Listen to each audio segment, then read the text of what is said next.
Yes. Hi everyone, good morning. माझं नाव doctor परमेश्वर बटुळे. मी एक वेलनेस कोच आहे आणि आजच्या हेल्थ टॉकमध्ये आपण आजचा टॉपिक पाहणार आहोत तो म्हणजे हायपर थायरॉइडिझम, ज्याला आपण हायपर थायरॉइड किंवा वजन वाढणारा थायरॉइड म्हणतो. मग त्याची कारणं काय आहेत, लक्षणं काय आहेत, त्याला उपाययोजना आपण काय केल्या पाहिजेत. हायपर थायरॉइडिझम ही एक अशी समस्या आहे ज्यामध्ये थायरॉइड ग्रंथीतून जास्त प्रमाणामध्ये हार्मोन्सची निर्मिती केली जाते.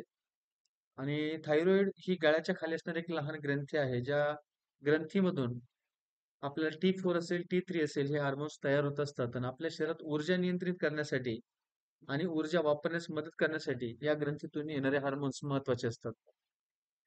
दुसरी गोष्ट आहे, जेव्हा थायरॉइड ओव्हर ऍक्टिव्ह होऊन जास्त प्रमाणात T3 आणि T4 या दोन्ही हार्मोन्सची जास्त निर्मिती करू लागतो, तेव्हा हायपर थायरॉइडिझम ही स्थिती निर्माण होते.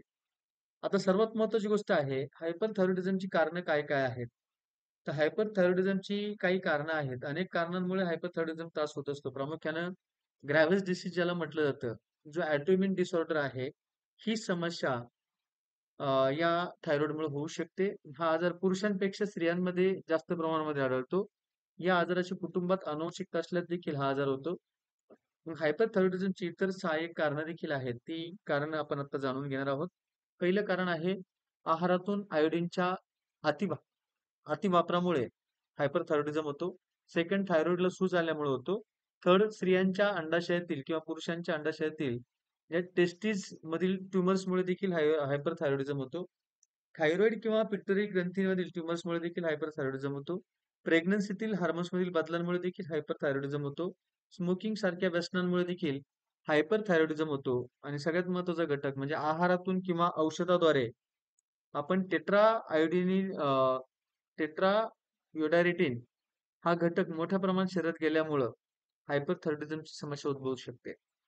याची लक्षणं काय-काय आहेत? तर थायरॉइडमध्ये T3 आणि T4 या दोनही हार्मोन्स मोठ्या प्रमाणात तयार झाल्यामुळे शरीरातील मेटाबॉलिक रेट वाढतो. याला हायपर मेटाबॉलिक स्टेट असे म्हणतात. मग हायपर मेटाबॉलिक स्थितीमुळे हृदयाची स्पंदनं वाढतात, छातीत धडधड होऊ लागते, रक्तदाब वाढतो, हात थरथरू लागतात, घाम जास्त प्रमाणात येऊ लागतो. ही लक्षणं दिसतात. त्याच्याबरोबर वजन कमी होणं असेल, गळ्याजवळ थायरॉइडची वाढ झालेली असेल, छातीत अधिक धडधड होणं, अनियमित हृदयाचे ठोके पडणं, हातामध्ये कंप सुटणं, वारंवार शौचास होणं, स्त्रियांमध्ये मासिक पाळी अनियमित होणं, भूक वाढणं, गरम वाटू लागणं, घाम येणं, चिंताग्रस्त होणं, अशक्तपणा, झोपेच्या तक्रारी, केस गळणं, अंगावर पित्त उठणं, मळमळ किंवा उलटी होणं, डोळे लालसर होणं, डोळ्यांमध्ये नजर कमकुवत होणं किंवा एकच गोष्ट 2-2 वेळा दिसू लागणं, या गोष्टी जाणवतात. मग हायपरथायरॉईडचे निदान कसं केलं जातं? तर जी थायरॉईड फंक्शन टेस्ट आहे, या टेस्टमध्ये TSH, T3 आणि T4 या थायरॉईड हार्मोनचे रक्तातील प्रमाण तपासलं जातं. आणि जर T4 आणि T3चं प्रमाण जास्त असेल, तर हायपरथायरॉइडिझमचं निदान होतं. ही सर्वात महत्त्वाची गोष्ट आहे. याच्यावर उपचार जर म्हटलं, तर याच्यासाठी हायपरथायरॉइडिझमवर उपचार औषध उपलब्ध आहेत. त्यामुळे हार्मोनची लेव्हल नॉर्मल होण्यास मदत होते. यासाठी 1 ते 2 वर्ष उपचार घेणं आवश्यक असतं.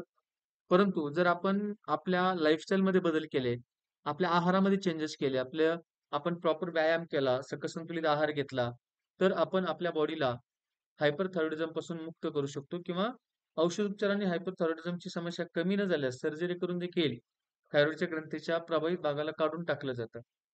याविषयी मी आणखीन तुम्हाला एकच सांगेल, एक आरोग्य सल्लागार, एक आहार सल्लागार म्हणून, की हायपरथायरॉइडिझम आणि आहार या 2 गोष्टी खूप महत्त्वाच्या आहेत.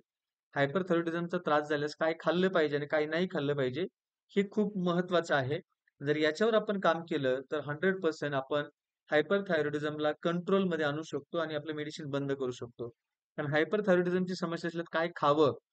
तर हिरव्या पालेभाज्या असतील, शेंगभाज्या असतील, फळभाज्या असतील, ताजी फळं असतील, आयोडीन नसणारं मीठ असेल, धान्य असतील, कडधान्य असतील, मसूर, हरभरा, शेंगदाणे, काजू, बदाम, भोपळ्याच्या बिया, चिकन, मांस, अंड्याचा पांढरा भाग, बांबूचे कोंब, ब्रोकोली, पालक, फ्लावर, भेंडी, हळद, मिरी, हिरव्या मिरच्या, मोहरी, बटाटा, मध या पदार्थांचा आपल्या आहारात आपण समावेश केला पाहिजे. आणि हायपरथायरॉइडिझम मध्ये काय खाऊ नये?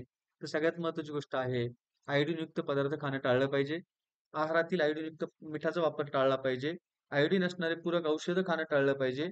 मीठ लावलेले मासे असतील, झिंगा असेल, कोळंबी असेल, दूध असेल, दुधाचे पदार्थ असतील, अंड्यातील पिवळा भाग असेल, सोयाबीनचे प्रोडक्ट असतील, याशिवाय कॅफेनयुक्त पदार्थ म्हणजे चहा, कॉफी, सोडा, चॉकलेट हे पदार्थ आपण कमी केले पाहिजेत. यामुळे छातीत अधिक धडधडू लागते. याशिवाय सिगारेट, तंबाखू, अल्कोहोल या व्यसनांपासून आपण बाजूला राहिलं पाहिजे. त्याचप्रमाणे नायट्रेट्स युक्त पदार्थ खाणं कमी करावं. कारण नायट्रेट्समुळे थायरॉइडमध्ये अधिक प्रमाणात आयोडीन शोषलं जातं. यासाठी हायपरथायरॉइडची समस्या असल्यास नायट्रेटयुक्त पदार्थ खाणं कमी करावं. बीट, गाजर, काकडी, भोपळा, बडीशेप, कोबी यामध्ये नायट्रेटचं प्रमाण जास्त असल्याने हे पदार्थ खाणं टाळलं पाहिजे. आणि महत्वाचं बाब म्हणजे वर्षातून किमान एकदा तरी तुम्ही थायरॉइडची टेस्ट करून घेतली पाहिजे. सगळ्यात महत्वाची गोष्ट आहे, जर तुम्हाला याच्यावर परमनंट सोल्युशन हवं असेल, तर तुमच्या आहारामध्ये आणि व्यायामामध्ये सातत्य असायला पाहिजे. योग्य वेळी जेवण करणं असेल, सकस संतुलित आहार घेणं असेल, व्यायाम करणं असेल, प्रॉपर झोप घेणं असेल, याला आपण लाईफस्टाईल इम्प्रूव्हमेंट म्हणतो. आणि ही जर लाईफस्टाईल इम्प्रूव्हमेंट आपण प्रॉपर केली, तर नक्कीच आपण थायरॉइडला कंट्रोलमध्ये आणू शकतो. Yes, thank you so much.